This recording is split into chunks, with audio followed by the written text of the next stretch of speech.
नमो अरहंताणम नमो अरहंताणम नमो अरहंताणम।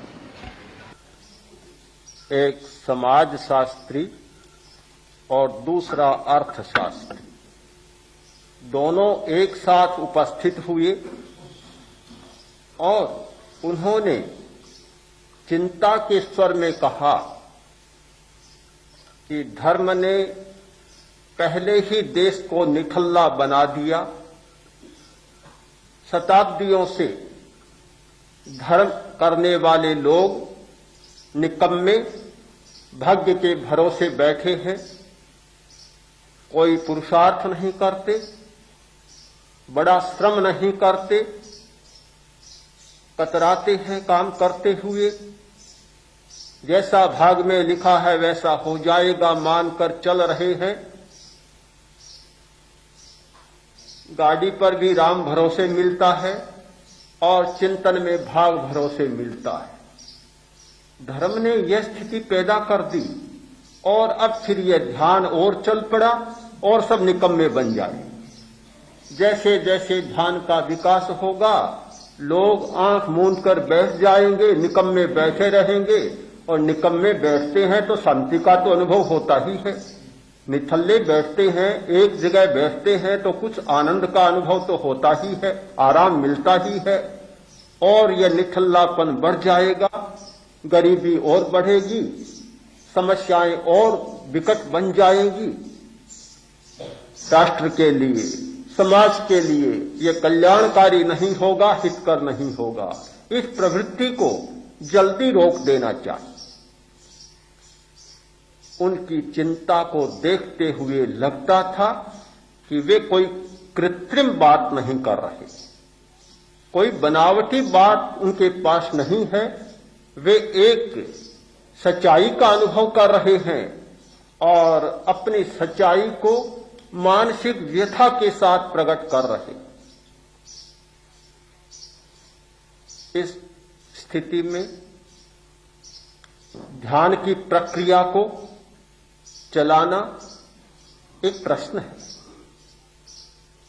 केवल उनके मन में ही नहीं, किसी भी समझदार व्यक्ति के मन में एक प्रश्न हो सकता है,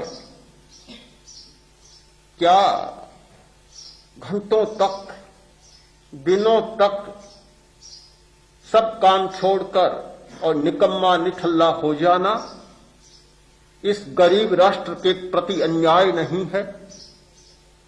कोई श्रम न करना, उत्पादक श्रम न करना और 10 दिन तक केवल अध्यात्म की चर्चा करते रहना, क्या इससे राष्ट्र का भला हो जाएगा, समाज का भला होगा, रोटी मिल जाएगी?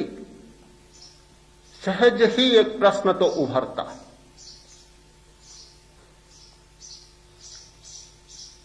और ये प्रश्न तब तक उभरता रहेगा जब तक हमारा दृष्टिकोण एकांगी रहेगा।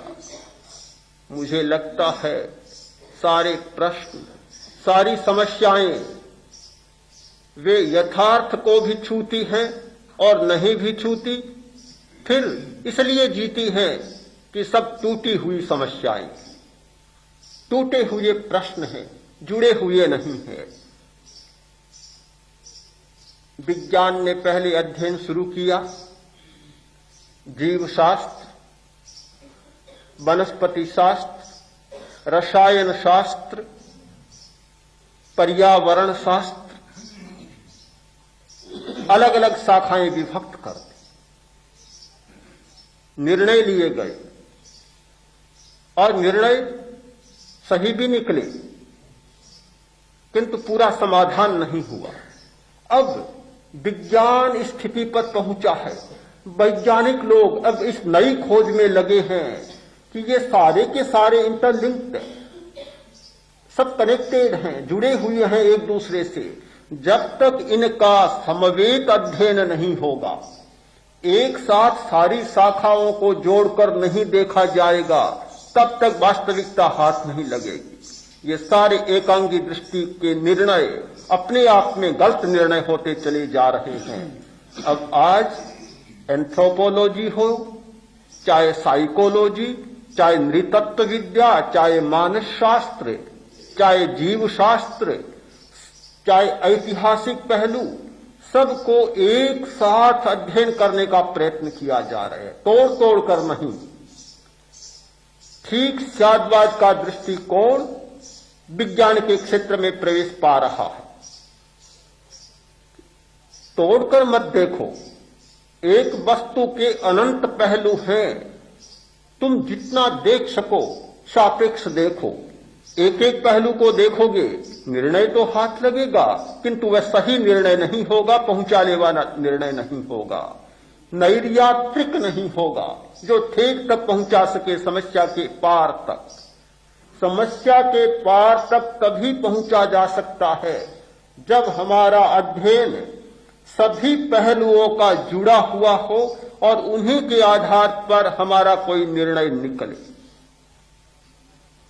समाजशास्त्री का एक निष्कर्ष, अर्थशास्त्री का एक निष्कर्ष, अध्यात्म शास्त्री का, मानस शास्त्री का एक निष्कर्ष, वे सारे निष्कर्ष यदि बटे हुए हैं, उन सब के बीच में वज्र की अभेद्य दीवार बनी हुई है, तो वे सब के सब गलत होंगे, कोई भी सही नहीं होगा, एकांगी होंगे।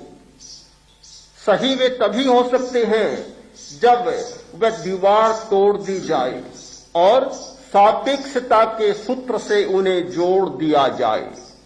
माला तभी बन सकती है कि प्रत्येक मनके में एक धागा पिरोया हुआ।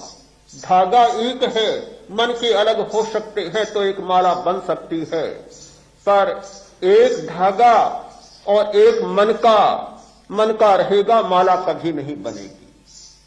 माला के लिए अनुस्यूति होना जरूरी है, एक सूत्रता होना जरूरी है। सच्चाई को पाने के लिए अनुस्यूति, एक सूत्रता बहुत आवश्यक है। मैं मानता हूं कि निकम्मा देखने से यह प्रश्न खड़ा हो सकता है। ध्यान के प्रति यह धारणा बन सकती है, जिसने केवल समाजशास्त्र को पढ़ा है, जिसने केवल अर्थशास्त्र को पढ़ा है, उसके मन में ऐसा विकल्प उठे, यह अस्वाभाविक नहीं है, बहुत स्वाभाविक है और यथार्थ है, होना ही चाहिए। प्रश्न पैदा होगा, किंतु वह कोरा समाजशास्त्री और कोरा अर्थशास्त्री है, यदि वह अध्यात्म के रहस्य को नहीं जानता तो सही नहीं होगा। जो समाजशास्त्री है उसे अध्यात्म शास्त्री होना भी नितांत जरूरी है। जो अर्थशास्त्री है उसे अध्यात्म शास्त्री या धर्म शास्त्री होना भी नितांत जरूरी है, और जो धर्म शास्त्री है उसे समाज शास्त्री और अर्थशास्त्री होना भी बहुत जरूरी है। यदि वह अर्थशास्त्र को नहीं जानता तो धर्म की ऐसी बेबुनियादी बातें भी कर जाता है कि जिनका समाज के साथ कोई मेल नहीं बैठता, कोई संगति नहीं होती। उनका उपदेश कोरा आकाशी उड़ान रह जाता है, व्यवहार के धरातल पर कभी वह जीवित नहीं बनता। प्रत्येक पहलू को जानना बहुत जरूरी होता है, इसीलिए प्रत्यक्ष दृष्टा को अनंत चक्षु कहा गया। एक चक्षु से काम नहीं चलता, दो से काम नहीं चलता, और केवल तीसरा नेत्र खुल जाने से भी काम नहीं चलता। चौथा, पांचवा खुलना चाहिए और खुलते खुलते अनंत चक्षु खुल जाने चाहिए। जब अनंत चक्षु खुल जाते हैं फिर न कोई अर्थशास्त्र बचता, न कामशास्त्र बचता, न समाज शास्त्र बचता, न नृतत्व शास्त्र बचता, कुछ भी नहीं बचता, सब जान लिए जाते हैं। इसीलिए एक सिद्धांत दिया गया कि ज्ञेय सब कुछ, दुनिया में कोई भी वस्तु ऐसी नहीं जो ज्ञेय न हो। यावन मात्र पदार्थ हैं, कितनी वस्तुएं, चाहे आप अच्छी माने बुरा माने, कल्याणकारी माने अभद्रकारी माने, कुछ भी माने, जितनी वस्तुएं हैं वे सारी की सारी ज्ञेय है।